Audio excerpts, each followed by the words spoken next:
کر دیتا ہوں۔ ایک سوال یہ ہے کہ آج کل ہماری عورتیں جو ہیں عجیب طرح ان کا طریقہ ہو گیا، یہ کوئی عورت ہی لکھ رہی اور وہ سنت کام کی طرف راغب ہو گئی ہیں، واجب کام کو چھوڑ دیا گیا۔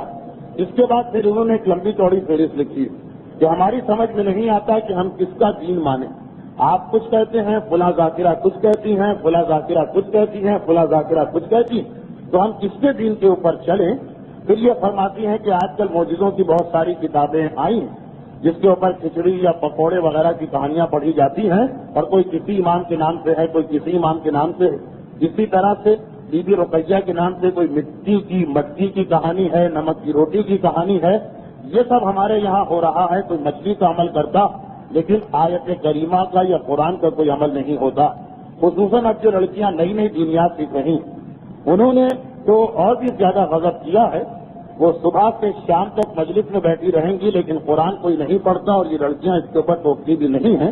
اس کے بعد یہ کہتی ہیں کہ لوگ اپنے مرحومین کو قرآن بخشتے ہیں، اور تو آخر مسجدوں اور امام باڑوں میں کیوں نہیں پڑھتے ہیں، غلط کہانی غلط عمل وغیرہ کیوں کرتے ہیں۔ اس کے بعد ان خاتون کا رخ مردوں کی طرف ہے۔ یہ ساری غلطی مردوں کی ہے، کیونکہ وہ آپ کی مجلس میں آتے ہیں، سنتے سب کچھ ہیں، اپنی عورتوں کو غلط چیزوں سے نہیں روکتے۔ اور میں کہاں کہاں تک بتاؤں، یہ کہتی ہیں کہ ہمارے یہاں امام زمانہ کا ایک عمل ہوتا ہے جس میں 100 دفعہ تسبیح پڑھی جاتی، جس میں یہ ہے کہ یا اللہ یا محمد یا علی یا فاطمہ یا حسن یا حسین یا صاحب الزمان ادرکنی ولا تہلکنی۔ اب یہ کہہ رہی ہیں کہ کسی نے کہا ہے کہ نہیں، حسن حسین کا نام قطعاً نہیں لینا، باقی سب کے نام لینا، جس کی وجہ سے 2 معصومین کے نام لوگ بھولنے لگے، اور یہ نئی نئی چیزیں نکل آئی ہیں، ایسی چیزیں کہ یہ مجھ سے کہہ رہی ہیں کہ اگر آپ آ کر دیکھیں تو اپنا سر پیٹ لیں کہ یہ ہو کیا رہا، جو قرآنوں پہ مٹی جم رہی ہے، اور لوگ اسی طرح سے اپنے مرحومین کے نام پہ بخش تو دیتے ہیں، پڑھنے کو تیار نہیں ہوتے۔ اور اب یہ فرما رہے ہیں مثلاً یہ آخر کی چیز آئی ہے کہ اب کسی نے یہ کہہ دیا، انہوں نے نام لکھا ہے لیکن میں نام کیوں بتاؤں، انہوں نے کہا کہ فلاں ذاکرہ نے یہ پڑھ دیا کہ اذان ضروری نہیں، اقامت ضروری نہیں۔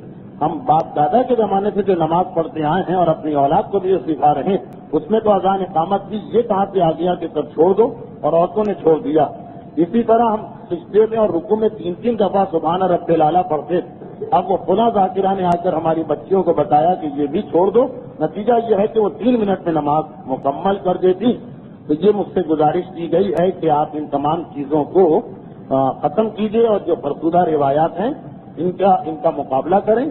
اس کے بعد ایک بات انہوں نے کہی جو مجھے کہیں اور سے بھی پتہ چلی کہ یہاں کھارادر میں کوئی معلمہ ہیں جنہوں نے لڑکیوں کو یہ مسئلہ بتایا ہے کہ نیل پالش لگا کے وضو ہو سکتا ہے، صرف ایک انگلی میں نہ ہو، باقی سب میں اگر نیل پالش ہے تو وضو ہو سکتا ہے۔ اس کے بارے میں آپ بتائیے کیا مسئلہ۔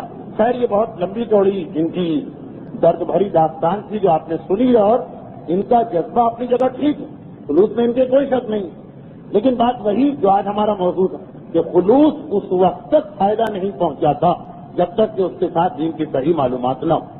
آپ نے جو مسئلے لکھے یقیناً میں ان کو مخاطب کر رہا ہوں کہ آپ کو پتا ہے کہ یہ جو اس قسم کی غلط کہانیاں اور معجزے مشہور ہو جاتے ہیں، اس کا تو میں نے بہت مقابلہ کیا اور انشاءاللہ کرتا رہوں گا۔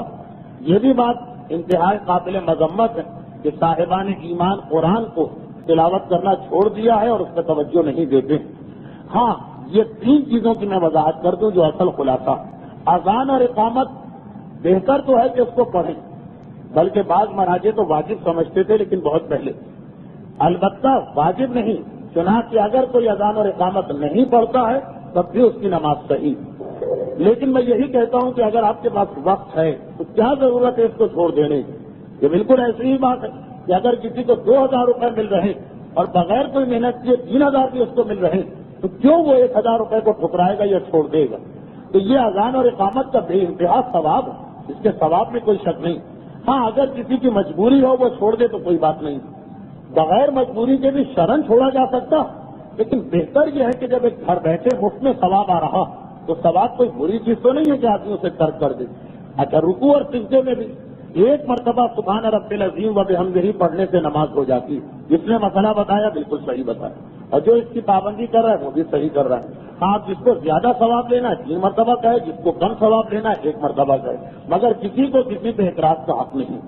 جو واقعاً چیز قابل توجہ وہ یہ ہے کہ ہاں یہ مسئلہ مجھے کئی لوگوں نے بتایا کہ یہ بات مشہور ہو گئی ہے خواتین کہ نیل پالش سے وضو صحیح ہو جاتا، فقط اگر ایک انگلی میں نیل پالش نہ لگی ہو تو چل جائے گا اور وضو صحیح ہوگا۔ یہ بات میرا اندازہ کہ غلط سمجھی گئی، کیونکہ اصل مسئلہ میں سنا دوں۔ اصل مسئلہ یہ کہ چہرے اور دونوں ہاتھوں پر بال برابر بھی کوئی ایسی جگہ نہیں ہونا چاہیے کہ جو پانی کے پہنچنے میں رکاوٹ بن جائے۔ جو ہاتھ جتنا دھوتے ہیں کونی سے انگلیوں کے سرے پر بال برابر بلکہ سوئی کی نوک کے برابر بھی اگر کوئی چیز چپکی ہوئی ہے یا چمکی ہوئی ہے یا ایسی چیزیں جو پانی کو روک رہی تو اس سے وضو بالکل غلط ہے۔ نیل پالش پانی کو پہنچتی ناخن تک پہنچنے سے روکتی، اس لیے نیل پالش کا اگر ایک دھبا بھی سوئی کی نوک کے برابر بھی نیل پالش لگی تو وضو غلط ہے، باطل۔ اس میں جاہل مسئلہ کو بھی معافی نہیں ہے۔ اگر کسی کو مسئلہ نہیں پتا اور اس نے نمازیں پڑھ لی تو یہ نمازوں کی قضا کرنا ہو۔ لیکن پیروں کے اندر جو مسا، اس میں یہ مسئلہ کہ پیروں کے مسا میں کیونکہ ایک انگلی سے مسا ہو سکتا، اس لیے پیروں میں اگر 4 انگلیوں پر بھی نیل پالش لگی اور صرف ایک انگلی سے نیل پالش نہ، اور مسا کے وقت اس ایک انگلی پر ضرور ہاتھ پھیرا جائے، چاہے باقی انگلیوں پر بھی پھیرے چاہے نہ پھیرے، لیکن جس پہ نیل پالش نہیں وہ انگلی مسا میں سب سے اہم، اس کے اوپر اگر ہاتھ پھیر دیں تو پیروں کا مسا ٹھیک ہو جائے گا، کیونکہ پیر کا مسا ایک انگلی سے صحیح۔ لیکن جو سیدھا اور الٹا ہاتھ دھونے والا ہے اس کے اندر تو اگر 4 انگلیوں پر نیل پالش نہ ہو، فقط ایک پر بھی ہو تب بھی وضو گیا۔ اب جیسا کہ میں نے کہا کہ فقط سوئی کی نوک کے برابر بھی لگی ہے نیل پالش تو وضو گیا، یہ بالکل غلط مسئلہ مشہور ہو گیا ہے۔ اس میں قطعاً کسی قسم کے غلط فہمی نہیں ہونی چاہیے، کوئی اشتباہ بھی نہیں ہونا چاہیے، کیونکہ تمام شیعہ علماء کا مانا ہوا مسئلہ تو مسئلہ واضح ہو جائے کہ وہ بچیاں کسی غلط فہمی میں مبتلا ہو گئی ہیں۔ بتانے والی نے پیروں کے سلسلے کا مسئلہ بتایا ہوگا جو انہوں نے سارے ہاتھ اور پیروں پہ جاری کر دیا ہے۔ یہ فرق جو ہے بہت اہم فرق ہے، اور یہی وہ چیزیں کہ جس کی وجہ سے ہمارے سامنے سیرت معصومین میں اپنے چھٹے امام کی سیرت آتی کہ سب سے زیادہ ہمارے چھٹے امام کو علمی جہاد کرنا پڑا۔ مولا کی شخصیت کی تو بات ہی علیحدہ، مولا کی زندگی میں تو ہر قسم کا جہاد، ورنہ مولا کے بعد ہر معصوم کے جہاد کا طریقہ دوسرے سے الگ۔ کسی کو تلوار کا جہاد کرنا پڑا، کسی کو صبر کا جہاد کرنا پڑا، کسی کو تقوی کا جہاد کرنا پڑا، کسی کو عبادت کا جہاد کرنا پڑا، اور ہمارے چھٹے امام کو علم کا جہاد کرنا پڑا، کیونکہ چھٹے امام کے زمانے میں یہی تھا کہ ایسے جھوٹے جھوٹے مجتہدین نکل آئے تھے جو امام کے سامنے اپنی دکان کھول کے بیٹھ گئے تھے، اور ان کی خواہش یہ تھی کہ لوگ امام کے پاس جانا چھوڑ دے ہمارے پاس آ جائیں، اور اس دشمنی میں وہ اتنا دور نکل گئے کہ جو امام کہیں گے وہ اس کا الٹا مسئلہ بتاتے۔ چنانچہ ایک بہت ہی مشہور مجتہد کا جملہ کہ مجھے خدا کی قسم کوئی مجھے اتنا بتا دے کہ نمازی جب رکوع کی حالت میں ہو تو وہ آنکھیں کھولے یا بند کرے، جس سلسلے میں جعفر صادق کا فتویٰ کوئی مجھے بتا دے۔ لوگوں نے پوچھا بھائی کیا بات ہے، اتنا تڑپے جا رہے ہو امام کے فتوے کے لیے؟ کہا کہ ہاں، مجھے باقی تمام چیزوں میں تو امام کا فتویٰ مل گیا، تو نہ کہ میں نے اس کا الٹا فتویٰ دے دیا۔ اس مسئلے میں کہ رکوع میں آنکھیں کھولی جائیں یا بند کی جائیں امام کا فتویٰ نہیں مل رہا، کاش مجھے کوئی اس میں بھی امام کا فتویٰ بتائے تاکہ میں اس کا الٹا فتویٰ دے دوں۔ اس لیے کہ دکانداری چمکتی اسی وقت ہے کہ جب جو حق والی بات ہے اس کے خلاف تم باطل والی بات کہو، اور امام کو ساری زندگی یہی جہاد کرنا پڑا کہ جو جہالت تھی مسلمانوں کی ان کو دور کیا جا رہا۔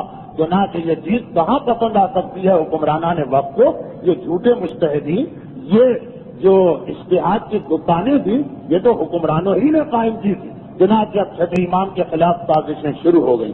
پہلی سازش یہ کی گئی کہ امام کے گھر کو آگ لگا دی گئی۔